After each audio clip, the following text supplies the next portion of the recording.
Hello, and thank you for joining us on this nice fall morning.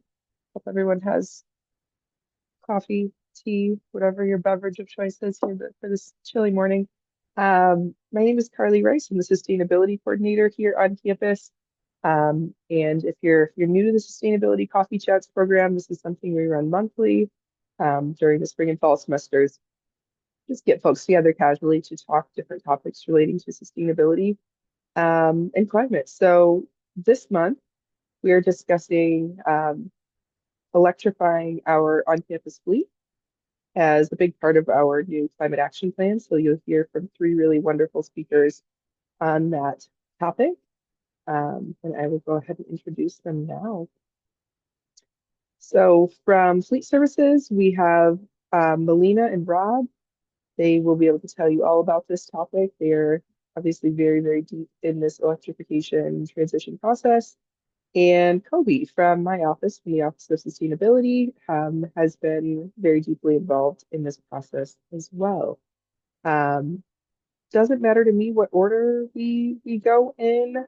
Um, Melina, Rob, you guys all right going first? Sure. All right, sounds good. I will stop my share. All right. Okay.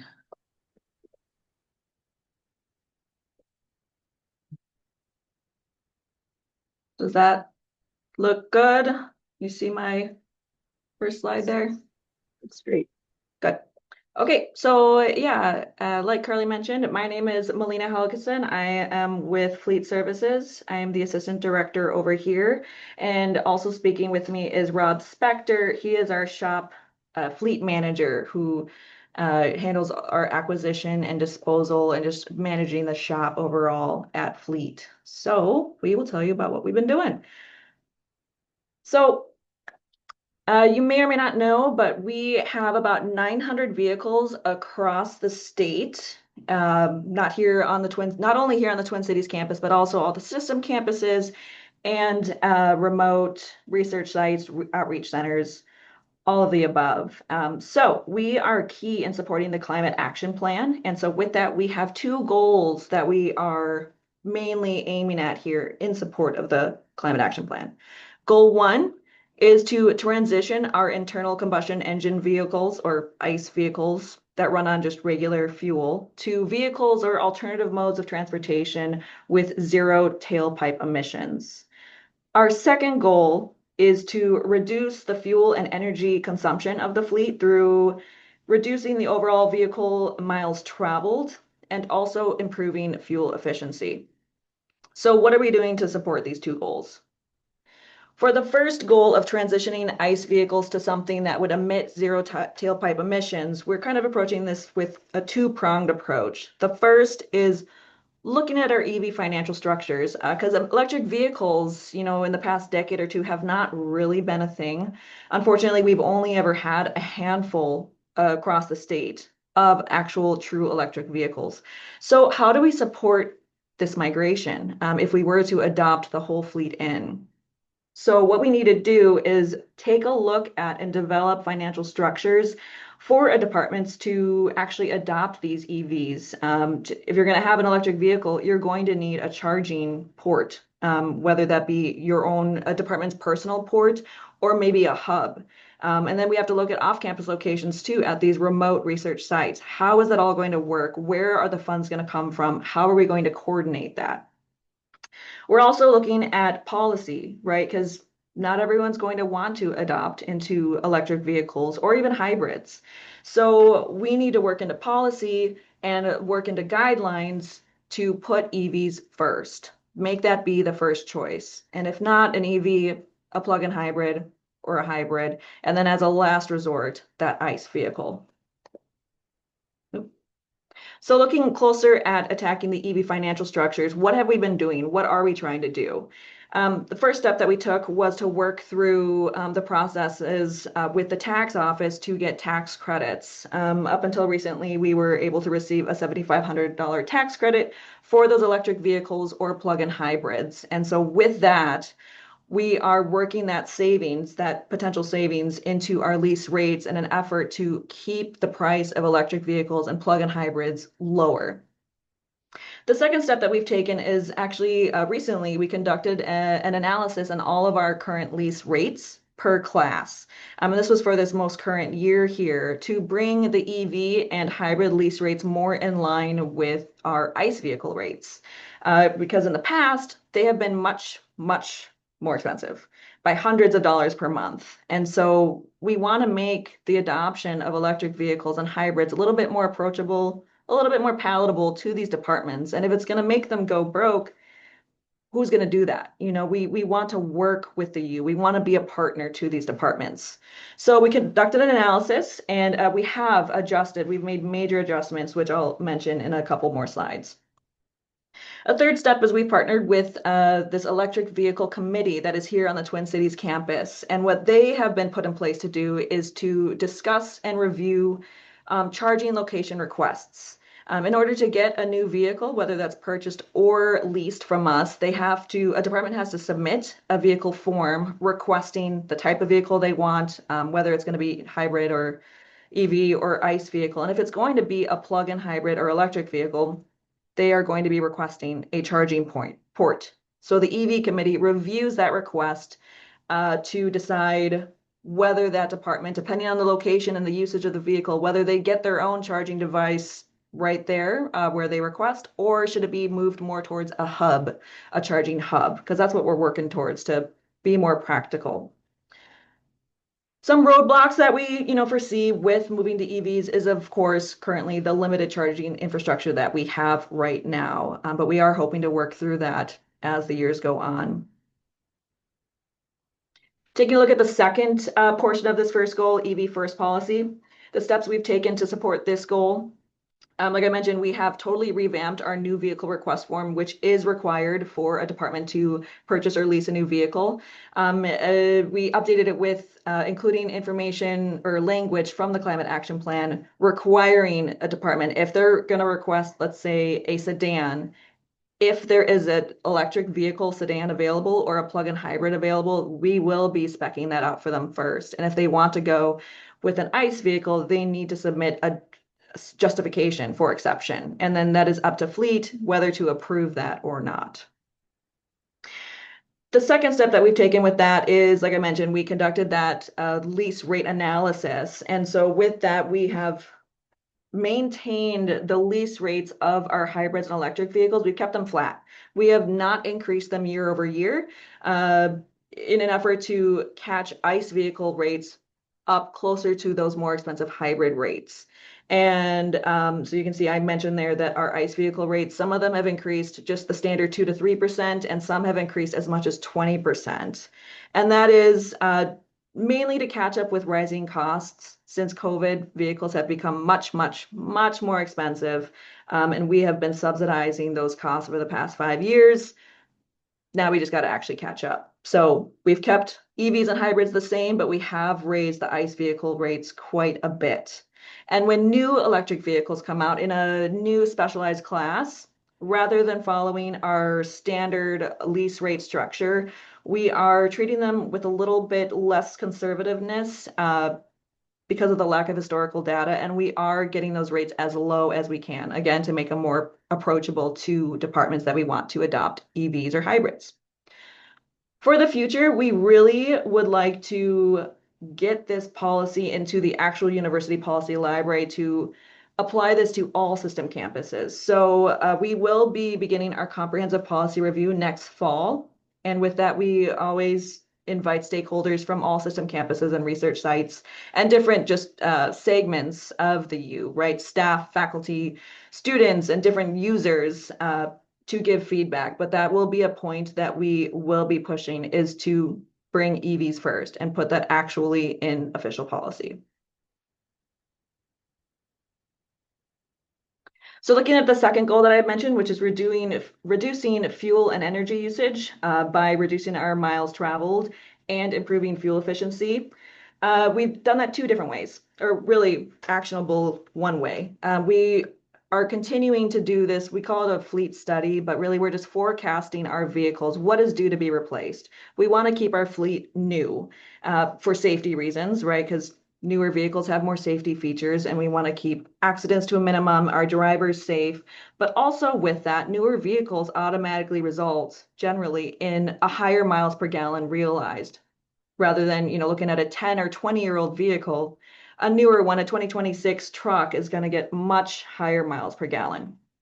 And as we are looking at our vehicle replacements and forecasting those out for the next year or two, we are also identifying our current ICE vehicles that would be practical to replace with a hybrid or electric vehicle type of the same class or possibly a smaller class if that's practical to that department. Looking to the future, we do want to look at reducing the fleet size overall. And the way that we're going to do that is identify departments that could possibly pool their vehicles and share them or get rid of their vehicles entirely if that's practical and just use our rental pool here. Because we do have a motor pool of about 85 vehicles right now that ebbs and flows with the activity of the university. And we could grow it if that would mean reducing 5 pools of vehicles on campus here today. So what have these steps done? What actually has this resulted in? So looking at the last 3 years here, or 2 years, 2023, you can see here, this is a pie chart of all of our alternative fuel vehicles, hybrids and EVs. You can see that the EV slice is so small, we can't even fit the number on there. 2023, we had 5 EVs across the whole state. 2023, and then we had 45 hybrids, and the rest were ran on alternative fuel. So that would either be E85 or diesel, biodiesel capable. And this is not our whole fleet. This is about half. So this is just showing you the alternative fuel vehicles of our fleet of about 900. Looking to 2024, our EVs jumped quite a bit, and that was thank you to our facilities management sector. They purchased, I believe it was 13 electric Ford F-150 Lightnings. So that really helped our numbers. And I mean, they were a great use case because facilities management largely stays on campus. So they are only driving 3 to 5, 10, 15 miles a day. So they, charging and kind of that charging anxiety, not really an issue if you're staying on campus. You will notice that our hybrids did drop a few, and that's unfortunately because between 2023 and 2024, one of our biggest vehicle makes models for our hybrid was the Ford Fusion, and unfortunately Ford stopped making that car. So when we retired those vehicles, we couldn't unfortunately replace them with anything that was a hybrid that was on contract with the university. So our numbers did fall. But looking at today, I pulled these numbers just in the last week. We are up to 29 electric vehicles and we are up to 70 hybrids. And that is thanks to our most recent RFP that we sent out to get more makes and models available on contract for procurement. And so that I will leave to Rob to review. Hi, I'm Rob. I do the procurement here at Fleet Services, and yeah, this is just a little chart of ours of what is available under contract. There is other EVs out there, but they're not under our contract, following purchasing rules and stuff. Big one is Ford with the Transit, and the Lightning is. They also give you a free charger, so that's helped with the offsite campuses for. That really helps offset the cost of buying a new vehicle and putting infrastructure in. Um, we have just a very few models of plug-in hybrids. Pacificas, Outlanders, the Escape is actually sunsetting, and Ford is dropping that line this year. So that will drop off too. Looking forward to getting some Konas in here for cars. But as you can see, these categories are not a lot of options. So we do still run alternative fuels. All of the diesel is biodiesel. And if renewable diesel comes on the state of Minnesota contract, we will run that. It was offered, but there was not enough people willing to run renewable diesel. And that's not in the state of Minnesota manufactured. That's in North Dakota, and it would be too hard to procure. So as of now, we're running biodiesel, B20 in the summer. And that's really all I have. Not much. But yeah, we're working with Melina and as a whole team to build up the infrastructure to get more EVs. That's kind of the biggest restraint I see as the procurement when people come to me and they say I need an EV and they tell me where they're at and there's not enough chargers. But I know Coby and his team are working with FM and building more infrastructure will help our numbers grow to EV. And that's all I got. I'll kick it off to Coby. Thanks, Rob and Lena. All right, Coby, it's all you. Right.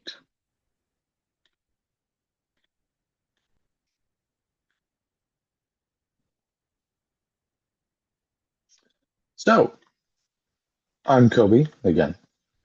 I came onto this project when things were just starting up, at least within FM, and just soon after we got those Ford Lightnings that Melina mentioned. Um, so just to preface, the FM side of the project primarily started with a group of directors, our director of sustainability, and some other just administrative staff in facilities management coming together and saying, okay, we have a lot of vehicles, little over 260 within just FM, and they use a lot of heavier duty vehicles for sake of trades workers, maintenance, etc. So they came together and said, okay, we need some EVs. Fleet is obviously doing what they can, but we'll see what we can do as well. So just before I came on, this team started to put together a plan for what are the basics that we need to consider to make this at all feasible if we consider this sort of a snow globe plan, sort of an isolated test case, if you will. So FM would need the size, locations, and correct kinds of locations for chargers, for charging lots or one-off chargers here and there. And what they tried to do was consider, everything that would affect using EVs, affect EVs being cost effective, and affect, how we can actually put them to good use, if they'll hold up. So when I came on, I started with doing some interviews, which, you know what, I will switch over to this really quick. I started with doing some interviews and ride-alongs with some of the folks throughout FM that were already using the few EVs we had. So some included these larger waste recovery box trucks. Some were these small little land care carts that just went over turf, used to collect branches and mulch. And some were these Lightnings that had just been getting up to operation. At the time, there was only a handful of chargers here and there. The food ops lot that is up in Como, where U Construction operates out of, had a handful of chargers that took quite a while to get put in, and some fencing. And it was a good operation. Things were working well. But to move forward at all, we wanted to do our due diligence and make sure we considered if the EVs were doing everything we needed of them, what we liked about them, what we didn't like about them. So in each of these groups, I spent about a full workday riding along and interviewing these folks, and put together a bunch of notes, very boiled down here as much as possible. and tried to understand how exactly we were using the vehicles semantically, qualitatively, rather than just what kind of vehicle we were using, and use that to get an idea of just what vehicles we can transition, what can we electrify. And so this little basic chart at the bottom here was kind of the start of that, which turned into a much more complex system that allowed me to put together this sort of very presumptuous but possible turnover plan for FM. This is a lot of numbers that we don't need to dig too far into, but the basic idea was that looking at exactly how vehicles were used, identifying all the different aspects of vehicle usage, from truck bed size to weight capacity to four-wheel versus two-wheel drive, or if a vehicle could fit, shelving, tool racks, etc., had a certain amount of range, what vehicles could potentially be swapped to EVs. So using some estimated numbers of possible transitions, I put together some modeled estimations of, how much money we could potentially save doing very basic TCO analysis. So looking at our historical, just plain and simple summarized purchasing and leasing costs, some maintenance costs, some fuel costs, and doing a similar basic sort of three-dimensional analysis of what the EVs would cost us, not including chargers. A lot of this was considered with the infrastructure being sort of a separate entity. Across the board, we saw really strong numbers. At the very least, 15-20% savings, and at the very least 50% less emissions. And that's including electricity emissions. So a lot of this was done using geotabs that we've put into all FM vehicles and are looking into putting into all fleet vehicles eventually.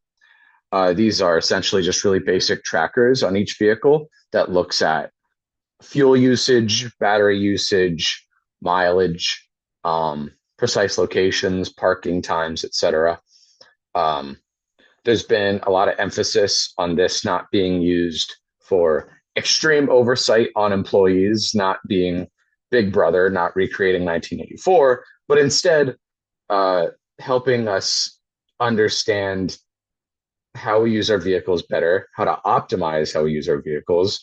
And this data was essential in planning out new future potential locations for chargers, because after more and more and more thought, months of rounds of meetings and strategic planning and research on charger placement and development, told us again and again that we need major centralized hubs of chargers in large quantities together, rather than broadly dispersed 1 to 2 little chargers in this parking lot next to this building on this side of the road. We needed hubs. So I used this geotabs data along with some ArcGIS know-how to develop some, I guess they're a little later in the slides, but to develop some preemptive charger locations.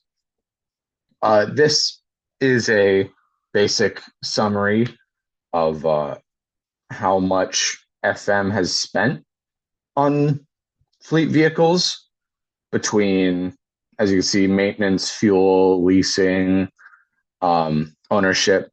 I think we did determine that there was a little bit of double counting, at least in this analysis. I believe everything has been ironed out since then.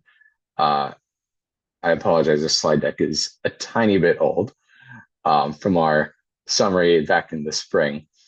But this still does truly reflect our fuel spending, which is immense. Over 10 years, millions of dollars in gasoline, which is part of why we want to transition to electric, because it's just that much cheaper.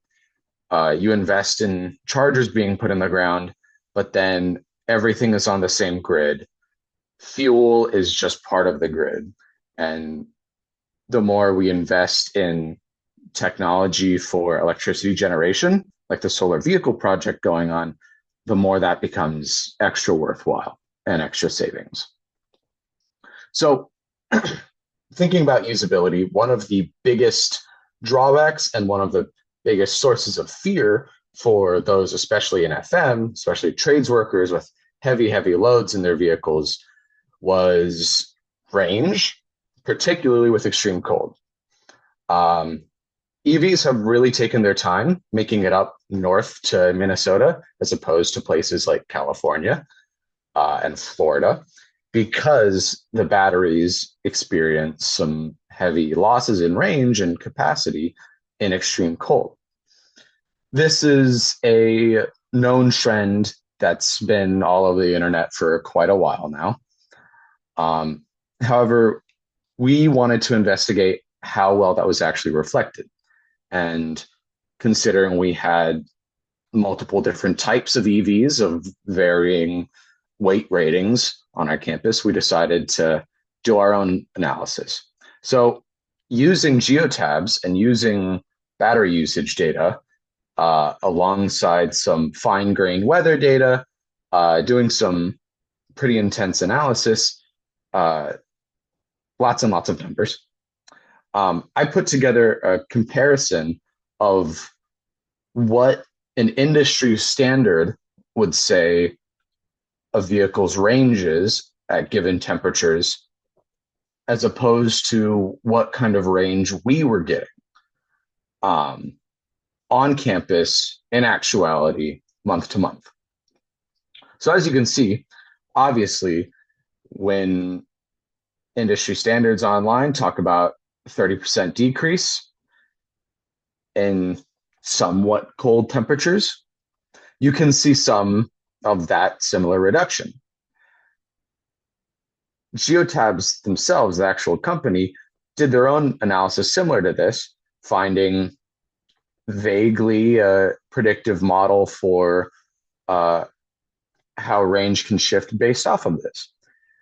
This is the dark blue here. That is a fairly good approximation of what Geotabs was getting in terms of range. The light blue is what we were getting month to month. As you can see, in August, September, the 240-mile range rated Ford Lightning was getting well above that in mileage. But then, of course, when we get to December and January, where we have some average temperatures, well into the negatives through the month, we're getting 50% range. It's a huge drop, but it still remains over 100 miles. The Peterbilt box trucks, they have a regenerative braking system so that they collect energy in their stopping power as they drive around. In the summer, you can see they get ridiculously strong range, especially if you consider that there are certain routes that these trucks can take around campus that have just enough stop signs that when they get back to the start of their route, they actually get a net positive charge because they recollect so much energy on that route. As opposed to industry standards, these performed that much better. A trend we were finding was that sometimes the larger the battery, or just at times better insulated the battery, there was a very serious jump in realistic range as opposed to industry estimates.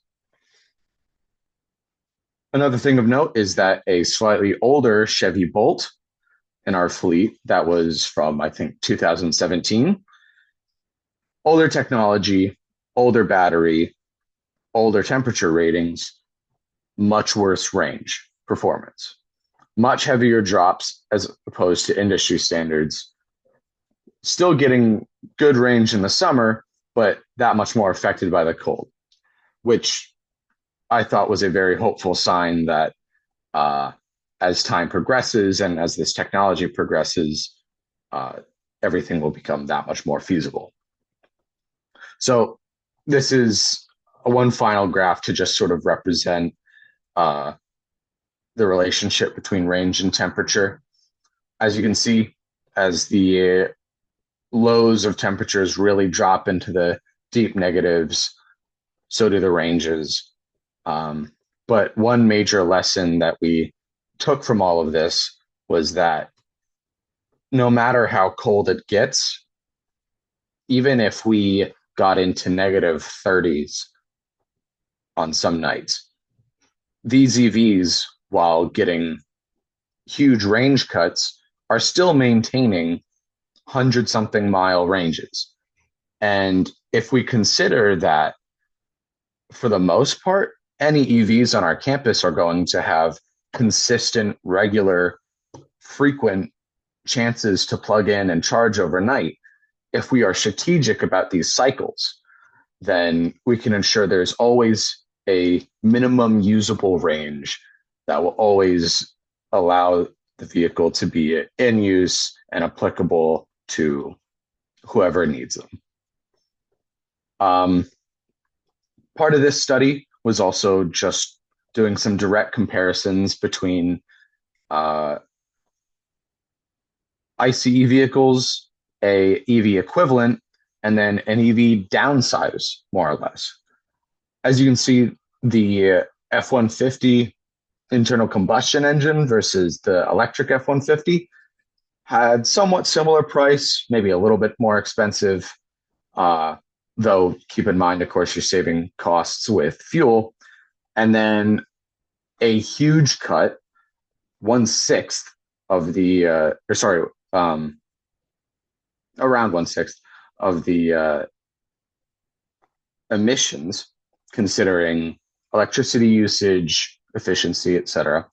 And then moving to something like this little UTV, it has approximately the same bed size, close to the same weight capacity, just moves quite a bit slower and can't tow as much. And yet it's around 2/3 of the price and is an even more exponentially larger cut to emissions than a like-for-like transition. Looking at this kind of trend, we decided to try to outline the transitioning of one vehicle to another to be within certain groupings, certain types of transitions. This chart, while a little cartoonish, pretty well illustrates how we divvied this up.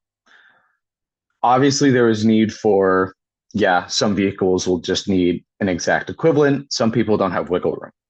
If they have an EV, they have to get an EV that's just the same. If they have an ICE, they have to get an ICE that's just the same. There aren't new vehicles that can fulfill their needs. Otherwise, there's this share pool concept that Melina talked a bit about earlier. Wherever possible, while there are quite a few departments that don't use the vehicles every day, and there are also quite a few departments that already have some system of borrowing each other's vehicles, of sharing, of completing tasks for other departments that would if they had a similar vehicle, etc. So in those cases where possible, multiple smaller vehicles could be the equivalent of one larger vehicle that's shared.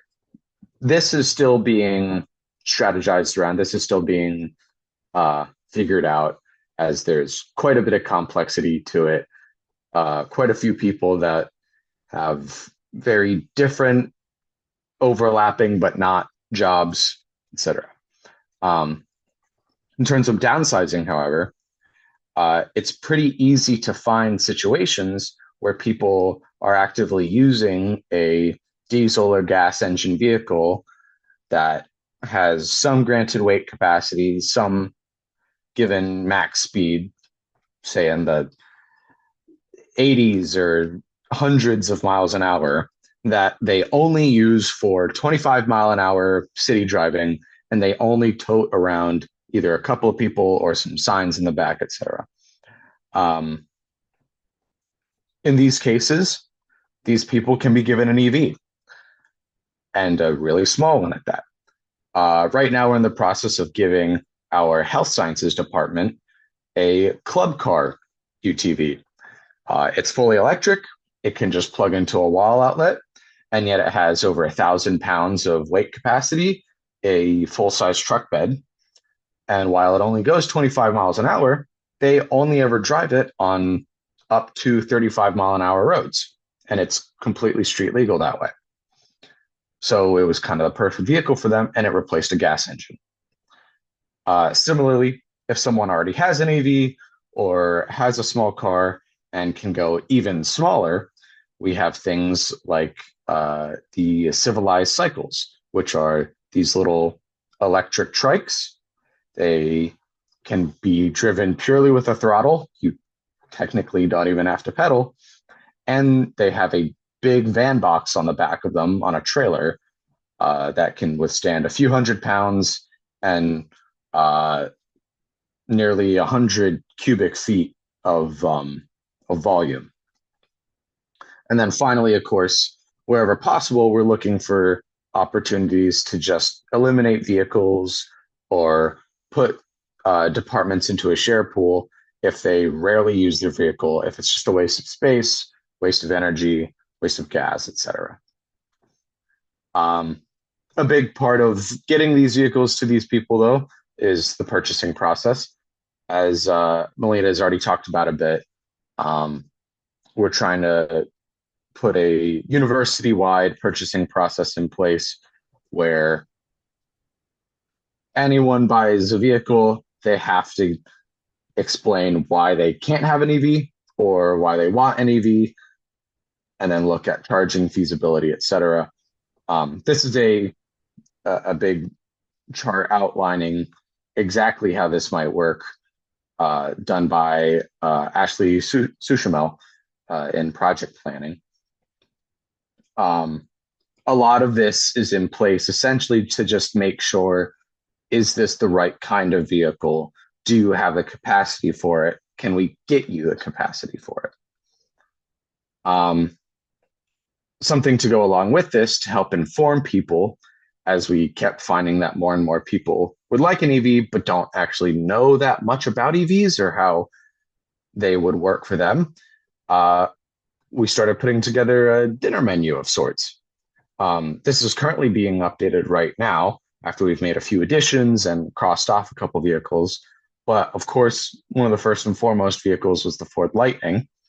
And so we tried to detail all the necessary specs that a trades worker or someone would need, exactly how they operate in terms of battery power and winter usage and efficiency, what charging they're capable of, required maintenance, and getting a bit into, how this vehicle can be used.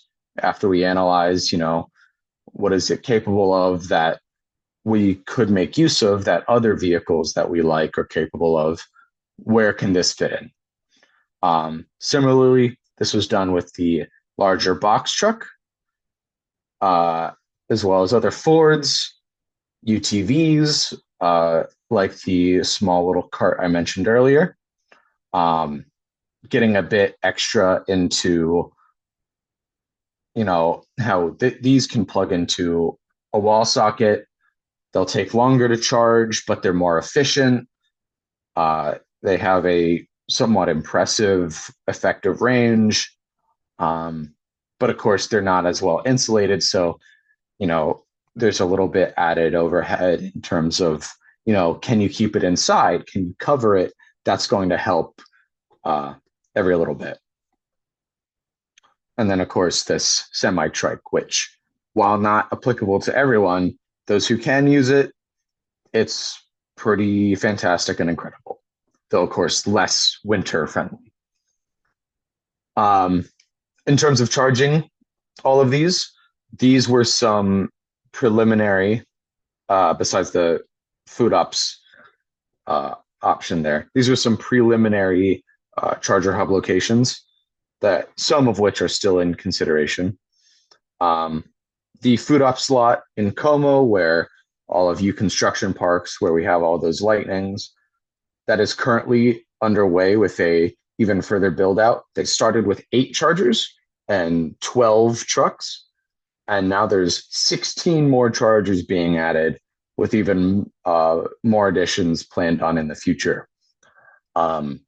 This expansion is pretty huge. It's going to support a lot of vehicles and heavier duty vehicles like those transit vans that can take thousands of pounds of payload with lots of tool organization, etc. But of course, we want to make these hubs a bit spread out, accessible to as many departments as possible. In St. Paul, the FM lot that currently many FM vehicles already park is already a solar project site, and so in turn will make for a very effective charger hub location. We'll already have a lot of the conduits underground, a lot of the pre-existing infrastructure that's needed for that. It'll be a very efficient project planning process, at least we hope. And then a couple other options that were outlined earlier in this process that are still somewhat being considered now are for East Bank Central vehicles, either around the Huntington Bank Stadium, some of the lots around there, garage there, or the East River Road garage, which has some risk management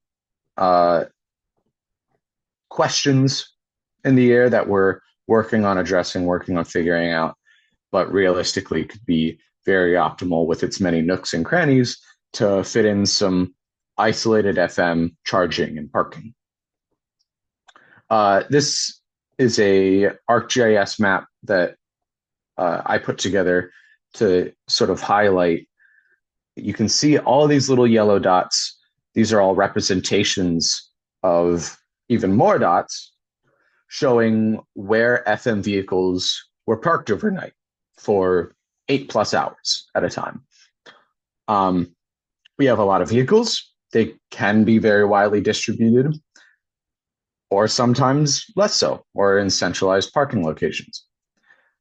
Based off of these distributions, these ovals you can see represent what parked vehicles are highlighted and being considered for their this corresponding little square, which is the centralmost location of these vehicles.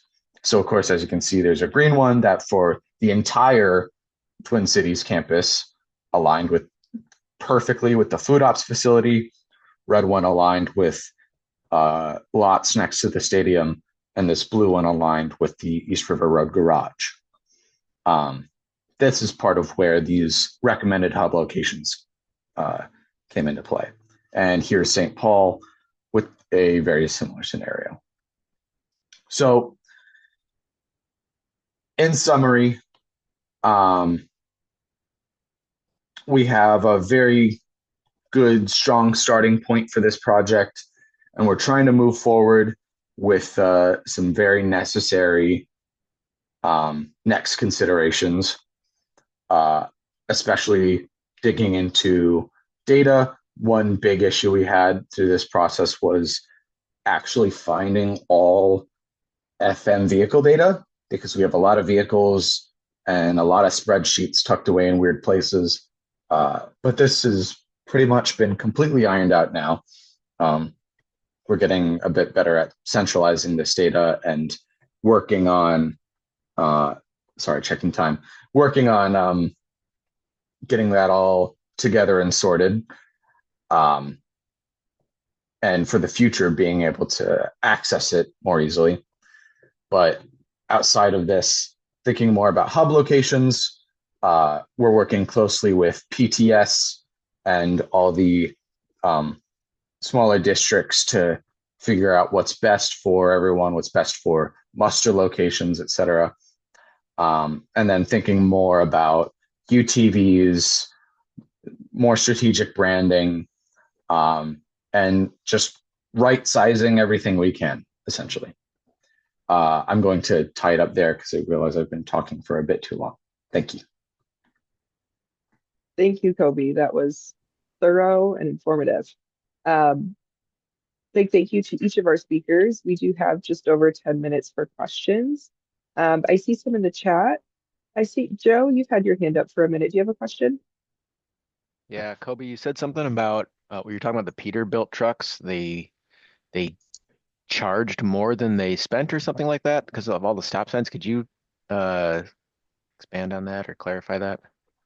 Yeah, so these trucks, they weigh over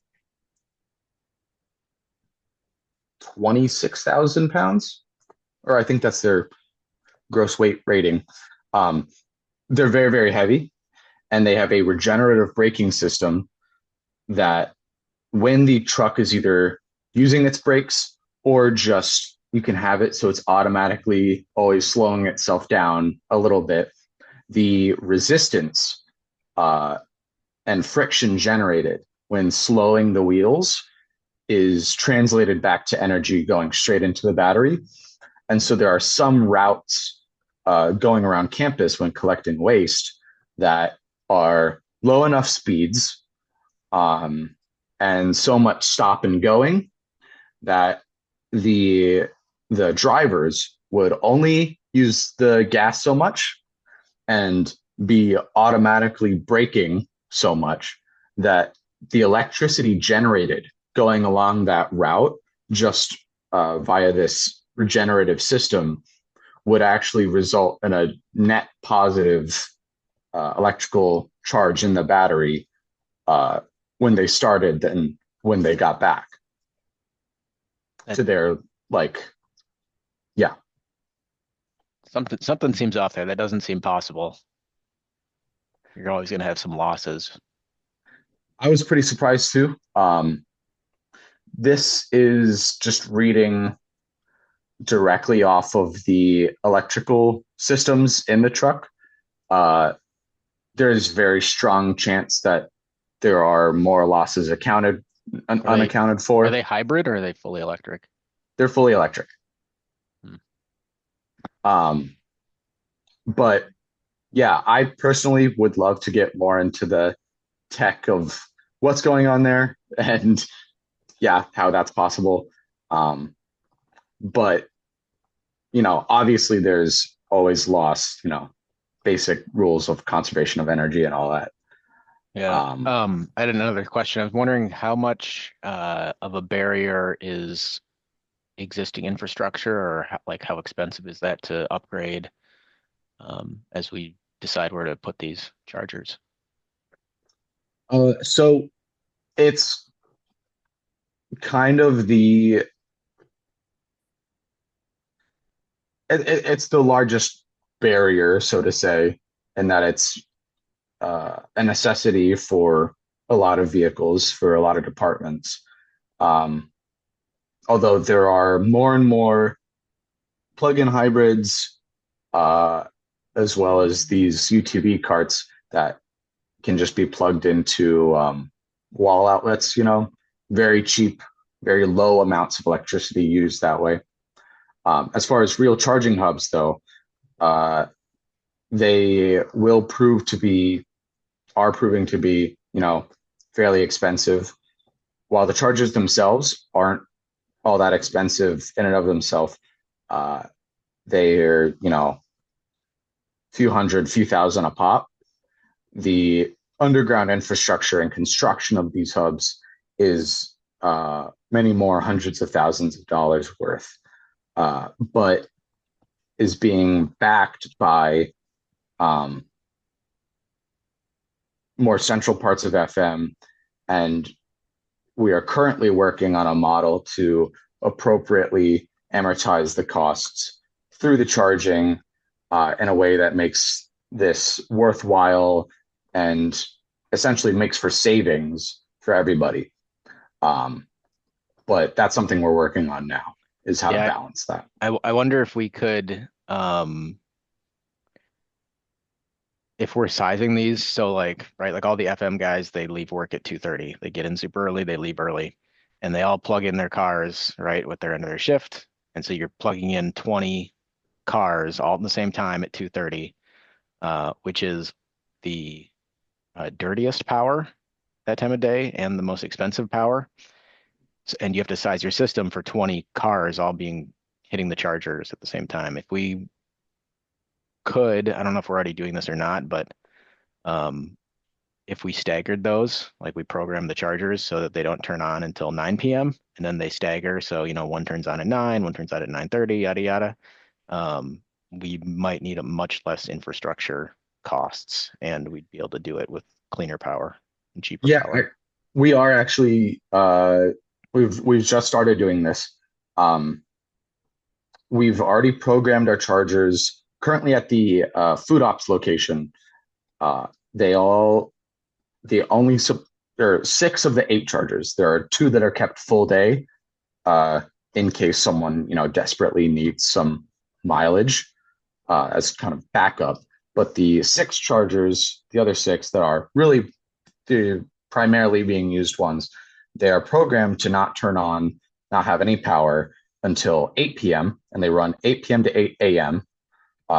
With the turning on being staggered 5 minutes apart for each of them. Or it's 2 turn on and then 5 minutes later 2 more turn on. And so we're working closely with energy management with Kevin DeRuscher in ensuring that we're avoiding a demand cost as much as possible. And a side project that I'm working on right now actually is a machine learning model to make sure that we can cycle what vehicles get charged when, what nights, and how often, and to optimize that along with avoiding these demand charges and charging exclusively overnight to get the most charge for the least expense. Awesome. Thanks. We have a couple questions in the chat that I would love to get to if we have time. Joshua asked, can we get more clarification about why so few EV models are available for procurement? I think this is something maybe we touched on earlier on when Rob and Melina were speaking. Yes. Oh, So, or Rob, do you want to take it? it doesn't matter. I do want to touch base. The box trucks do use power. I think you misread your chart, Coby. They're getting better range than what is expected, but they're only charging them once a week. But I think your chart said max range of like 300 and we're getting like 350. It's because of the regenerative braking, putting that power in it. But they do use power and they get charged about once a week. And then, yeah, on the vehicle procurement, we put everything out to bid, following purchasing guidelines, and we don't have all these vendors respond to us. Like Toyota, me and Melina really pushed to get their EVs in our fleet, and I reached out to 3 individual dealerships. I reached out to our government sales rep to get people to bid on them, and they don't bid on our contracts. We're not a big enough player. Thinking 900 vehicles is a lot. There's fleets with 10 to 30,000 vehicles in them, and that's who these main vendors are dealing with. So yeah, like Honda, Subaru, they did not bid on our thing, and obviously we have an image to keep up. We're not going to have Cadillacs and Lexus and Rivian trucks here spending $150,000 on a Tesla Cybertruck is just kind of not a reasonable justification. So, you have anything to add, Melina? Yep, no, you covered it. Yep, we're just held to contracts. And yeah, we were just limited to whoever bid, who submitted a valid submission to our RFP, and we just completed that earlier this year, I believe in July, August. So all of the EVs and hybrids that Rob listed, those are all of the ones that are available based on the contracts we hold with those vendors.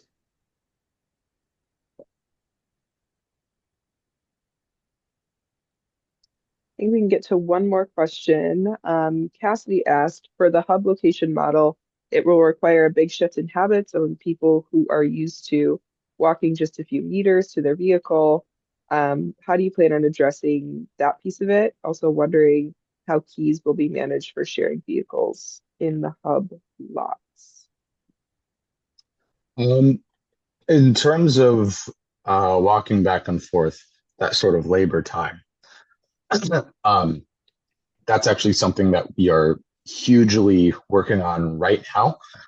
I just met with Tommy and PTS and Dave Hutton later last week to sort of start digging into this as much as we can. We are trying to make sure to align hubs with the right vehicles and groups of those that muster in large amounts very nearby.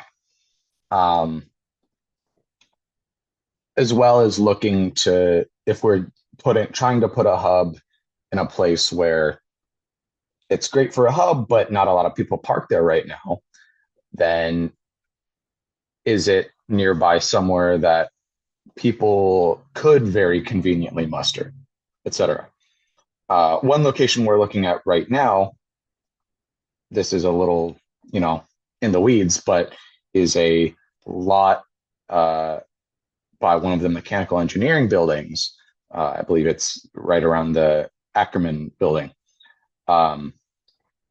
That is, it's right where a bunch of East Bank vehicles, East Bank workers muster.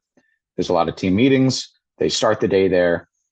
And I've heard at the very least that some would much rather start the day and have their vehicle in that lot than where they are now. So we're trying to make sure that everyone is just as happy, if not happier, with where their vehicle is being kept, as opposed to move people around to be not as happy, to put it simply.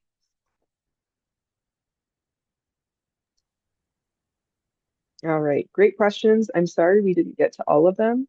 If anyone does have burning questions for this group, I'm sure Coby and Melina and Rob, or anyone in our office would be happy to field some questions via email, or to chat more about this. It's definitely an ongoing project, and it's exciting. I did see one question about are we sharing this information out? And Kate Nelson is going to be presenting some of this information with Michigan State next week at the ASHE conference. So we're sharing out these lessons learned, which is great. So huge thank you to all three of our speakers and everyone for showing up. And we will have another one of these next month on net zero buildings. So keep an eye out for that, and hopefully we will see you soon.